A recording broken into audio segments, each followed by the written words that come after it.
안녕하세요. 자유교회 이진우 목사가 보내드리는 아침 묵상입니다. 오늘도 예수 그리스도의 향기를 내는 복된 하루가 되시길 바랍니다. 6월 15일 목요일 아침 묵상입니다. 오늘은 무슨 일을 하든지라는 제목으로 마태복음 6장 19절의 말씀 묵상합니다. 너희는 스스로를 위하여 재물을 땅에다가 쌓아두지 말아라. 땅에서는 좀이 먹고 녹이 슬어서 망가지며 도둑들이 뚫고 들어와서 훔쳐간다.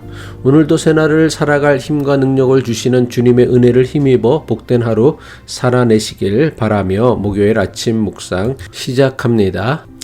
예수님께서는 마태복음 6장 1절부터 18절까지 구제와 기도와 금식이라는 신앙 행위에 대해서 말씀하셨습니다. 구제와 기도와 금식이라는 신앙 행위에 대한 공통적이고 반복적인 예수님의 가르침은 두 가지였습니다. 첫 번째는 외식에 대한 경고였습니다. 예수님은 구제와 기도와 금식이라는 우리의 내면을 성숙하게 하는 신앙 행위를 오히려 우리의 내면을 타락하게 만드는 가장 중요한 원인으로 외식을 경고하셨습니다. 이것은 단지 구제와 기도와 금식이라는 세 가지 신앙 행위에만 적용되는 문제가 아닙니다. 예로부터 지금에 이르기까지 외식의 문제는 신앙생활을 위한 모든 종교 행위에 있어서 가장 조심하고 주의해야 할 문제입니다. 왜 그렇습니까? 외식은 하나님을 믿는 사람에게 반드시 나타나야 하는 변화가 나타나지 않고 흉내만 내는 짝퉁 신앙으로 이끌기 때문입니다. 외식이라는 문제에 대해 예수님께서 해결책으로 주신 가르침은 은밀함입니다. 신앙이 주는 진짜 기쁨과 만족을 누리기를 원한다면 은밀하게 하는 신앙 행위가 많아져야 합니다. 자기의 내면을 성숙시키고 진짜로 변화된 삶을 살기 위해선 사람을 의식하고 사람에게 보이기 위한 신앙 행위가 아니라 은밀하게 하는 신앙 행위가 많아져야 합니다. 사람에게 보이고 자랑하기 위한 신앙 행위는 보이는 모양만 그럴싸합니다. 반면에 신앙이 주는 진짜 능력은 하나도 없는 무기력한 신앙인이 되게 합니다. 그래서 사도 바울은 디모데에게 보내는 편지에서 이렇게 권고하고 있죠. 디모데후서 3장 5절의 말씀이죠. 경건의 모양은 있으나 경건의 능력은 부인하니 이 같은 자들에게서 내가 돌아서라. 오직 하나님과 자기만 아는 은밀한 중에 하는 신앙 행위나 영적 훈련이 많아져야만 합니다. 그래야 우리의 신앙이 짝퉁 신앙이 아닌 진품 신앙에 이르게 합니다. 경건의 모양이 아니라 경건의 능력이 나타날 때만 신앙이 주는 참된 기쁨과 만족을 누리게 됩니다. 교회를 다니고 예수를 믿어도 마음에 참된 기쁨과 만족이 없다면 내 신앙은 경건의 모양만 있고 경건의 능력은 없다는 것을 깨달아야 합니다. 예수님의 가르침은 구제와 기도와 금식이라는 종교적인 신앙 행위에만 제한되지 않았습니다. 예수님께서는 신앙인이 어떤 자세와 태도로 세상을 살아가야 하는지에 대해서도 말씀하셨습니다.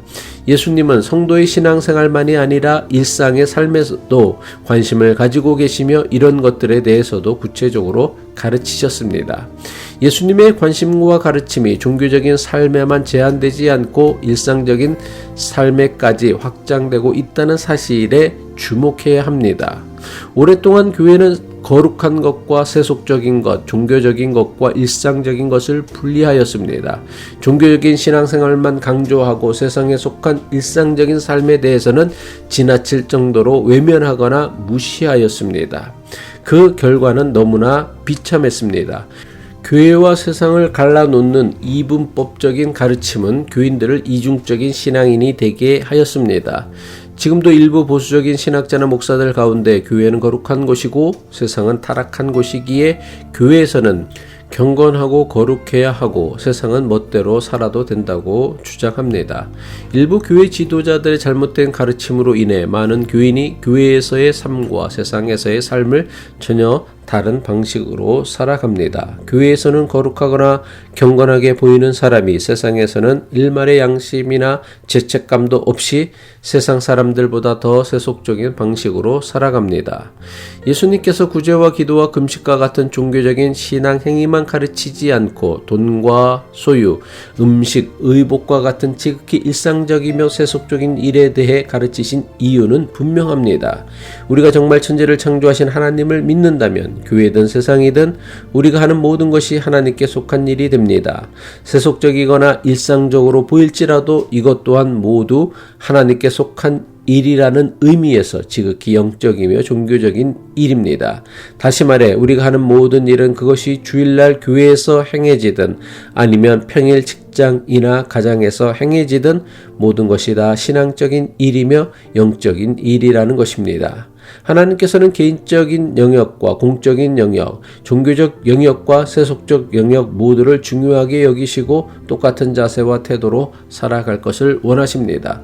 성경은 우리에게 전혀 다른 것처럼 여기는 두 영역에서 똑같은 원칙과 원리를 가지고 살라고 가르치고 있습니다. 고린도전서 10장 31절이죠. 그런즉 너희가 먹든지 마시든지 무엇을 하든지 다 하나님의 영광을 위하여 하라. 골로새서 3장 23절이죠. 무슨 일을 하든지 마음을 다하여 주께 하듯 하고 사람에게 하듯 하지 말라. 세상에서의 일상에 대한 성경이 주는 교훈은 모든 일을 하는 데 있어 이중적인 자세와 태도로 살지 말고 오직 하나님의 방식을 따라 살라는 것입니다. 교회는 교회의 방식으로, 세상은 세상 방식으로 사는 것이 아니라 교회든 세상이든 하나님 말씀과 교훈으로 살라는 것, 이것이 일상에 대한 예수님의 가르침입니다. 기도하겠습니다. 창조주 하나님 아버지, 가정과 교회뿐 아니라 천하 만물이 하나님께 속하였음을 깨닫고 고백하게 하옵소서. 그래서 가정과 교회와 일상 모두가 하나님께 속하였음을 믿는 믿음으로 무슨 일을 하든지 주께 하듯 마음을 다하게 하옵소서. 오늘도 일상을 살아가는 교우들에게 주님의 도우심이 함께하여 주시길 축복하며 예수 그리스도의 이름으로 간절히 기도합니다.